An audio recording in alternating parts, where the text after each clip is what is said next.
La bourse argentine a perdu 30%. Qu'est-ce qui fait peur au marché?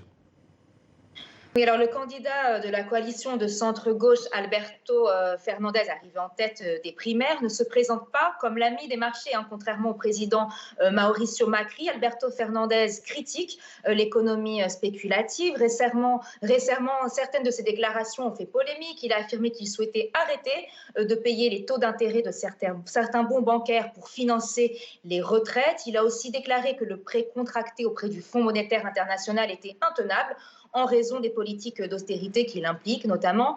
Mais sans programme concret d'aucun des deux grands partis, cette réaction des marchés repose davantage sur un manque de confiance envers cette coalition de centre-gauche. Il ne faut pas oublier que Cristina Kirchner se présente comme vice-présidente et pour les marchés, l'ex-présidente argentine reste celle qui a refusé de rembourser la dette au fonds vautour américain et le symbole d'un populisme de gauche. Mais tout ça est révolu. Cette lâche coalition ne cherche pas à reproduire les modèles du passé, ont assuré ses représentants à l'issue des primaires. Le cercle proche d'Alberto Fernandez a d'ailleurs souhaité rassurer il y a quelques heures en soulignant que le paiement de la dette extérieure serait bien respecté s'il était élu.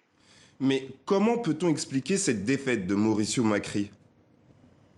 Oui, il s'agit d'un vote contestataire. Le président actuel avait fait campagne il y a 4 ans sur le slogan pauvreté zéro. Actuellement, plus d'un tiers des Argentins vit sous le seuil de pauvreté. L'inflation, elle, est galopante, avec 40% d'augmentation des prix sur les 12 derniers mois. Le chômage, lui, atteint 10%. En conséquence, le quotidien de la majorité des Argentins s'est fortement dégradé. De fait, la chute du peso des dernières heures a des airs de déjà-vu. Le pays a traversé 2 crises monétaires l'année dernière, faisant perdre 50% de sa valeur au peso, une crise qui avait poussé le président Mauricio Macri à demander l'aide du FMI pour donc aider une économie dont la fragilité et la volatilité n'ont rien de nouveau.